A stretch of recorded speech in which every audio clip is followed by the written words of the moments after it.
महागठबंधन के घटक दलों की बैठक बुलाई, लेकिन तेजस्वी यादव के इस बैठक में कांग्रेस के विधायक नदारद रहे। सबसे बड़ी बात कि आरजेडी उम्मीदवार की जीत के लिए बनाई जा रही रणनीति भी आधी अधूरी दिखी। आरजेडी दावा कर रही है कि एआईएमआईएम से बात हो गई है, जबकि एआईएमआईएम के प्रदेश अध्यक्ष अख्तरुल ईमान कह रहे हैं कि हमसे कोई संपर्क नहीं किया गया है। सवाल है कि झूठ कौन बोल रहा है।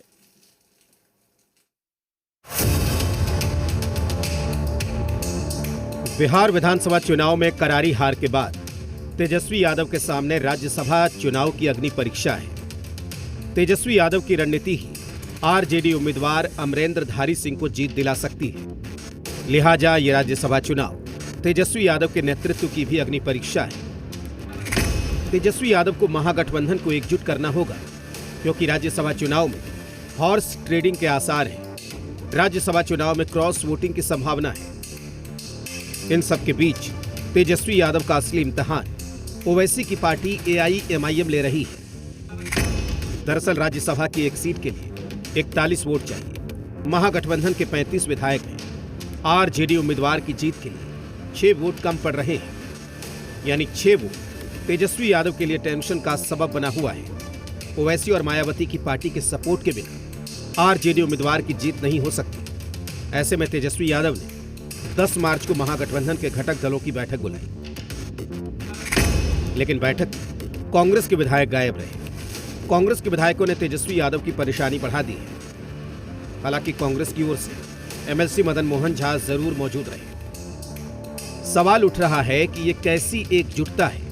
विधानसभा चुनाव के बाद सबसे अहम बैठक को महागठबंधन के घटक दल इतने हल्के में कैसे ले सकते हैं। एनडीए नेताओं का दावा है कि तेजस्वी यादव का आरजेडी के 25 विधायकों पर भी कंट्रोल नहीं। महागठबंधन के कई विधायक हमारे संपर्क में हैं। एनडीए के सभी 5 उम्मीदवारों की जीत होगी। देखिए, इंडिया गठबंधन का जो बैठक आज बुलाया गया है, तो उनमें खुद बनाव नहीं है। कांग्रेस अलगे है और राजद जो है अलगे है, और इनका बैठक करने से भी राज्यसभा के चुनाव में कोई अंतर पड़ने नहीं जा रहा है। इनका हार तय है और 5 में 5 सीट एनडीए चुनाव जीतेगी, तब पता चलेगा कि कौन कहां भगदड़ मचा। निश्चित रूप से जीतेंगे, जीत जाएगा नहीं, जीतेंगे ही। जिसको अपना विधायक उनके अपने कब्जे में नहीं हो, उससे विश्वस्त नहीं हो, वो चुनाव क्या जीतेगा। दरअसल महागठबंधन को जीत के लिए 41 वोट की जरूरत है। महागठबंधन के विधायकों की संख्या 35 है। ऐसे में 6 वोट कम पड़ रहे हैं जो ओवैसी और मायावती की पार्टी के पास है। आरजेडी ये दावा कर रहा है कि एआईएमआईएम से बात हो गई है, लेकिन एआईएमआईएम के प्रदेश अध्यक्ष अख्तरुल ईमान का दावा है कि महागठबंधन के नामांकन के बाद उनसे कोई संपर्क नहीं किया गया। तो झूठ कौन बोल रहा है। ये चुनाव इसलिए नौबत आई कि देश का दिशा और राज्यों के दिशा तय करने वाले, सत्ता तय करने वाले लोग, और आजकल हो गए हैं जिंदे चमड़े के सप्लायर लोग। और जिंदे चमड़े का जो सप्लायर होता है वो ऐसा ही काम करता है। अब सवाल ये पैदा होता है गैर के साबदी में अब्दुल्ला दीवाना वाला मामला। अब तो एसवी जी को जाकर पूछ लीजिएगा, वो हमारी जरूरत है उनको जाकर पूछिएगा ना। उनको जरूरत पड़ेगी, उसके बाद हम लोग फैसला करेंगे कि हमारी की नहीं है। किसको समर्थन कर रहे हैं इस बार? अब देखेंगे, किसी को आप समर्थन करने का भी है। कल तो फाइनल हुआ है मामला कि कैंडिडेट होंगे, अब इलेक्शन होगा। कल अगर 5 ही रह जाते तो इलेक्शन की नौबत भी नहीं आती। तो 6 रह गए हैं उम्मीदवार, तो जाहिर है कि अब इलेक्शन होना है।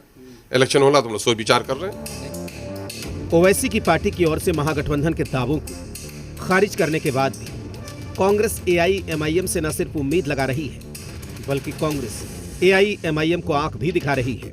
पूछ रही है, हम लोगों ने संपर्क नहीं किया तो क्या पीएम मोदी ने किया? इंडिया गठबंधन के तमाम घटक दल अभी बैठक में बैठे हैं। निर्णय होगा, पक्ष में निर्णय है। जहां तक ओवैसी साहब की बात है, तो ओवैसी साहब इंडिया गठबंधन के घटक दल नहीं है, परंतु विपक्षी एकता के प्रतीक अब तक माने गए हैं। अगर ओवैसी जी कहते हैं उनसे संपर्क नहीं कोई किया है, तो क्या उनसे नरेंद्र मोदी से संपर्क किए हैं? सोचिए, कांग्रेस से ठसक के साथ ओवैसी की पार्टी के विधायकों के सामने मदद के लिए हाथ फैला रही है। तेजस्वी की पार्टी मन ही मन में सोच रही है कि ओवैसी के विधायक हमें सपोर्ट करेंगे। क्या इस रणनीति से तेजस्वी यादव के नेतृत्व का लोहा मनवाया जा सकता है? क्या राज्यसभा चुनाव में भी कहीं तेजस्वी यादव विधानसभा चुनाव वाली गलती तो नहीं दोहरा रहे हैं? रुपेंद्र, जी मीडिया, पटना। बड़ी खबर है, महागठबंधन की बैठक पर नेता प्रतिपक्ष तेजस्वी यादव ने प्रतिक्रिया दी है। उन्होंने कहा है कि बहुत ही सकारात्मक बैठक हुई है। राज्यसभा चुनाव को लेकर हम लोग पूरी तरह निश्चिंत हैं। सब लोगों से बातचीत चल रही है, हमारे पास संख्या है, तभी तो चुनाव लड़ रहे हैं।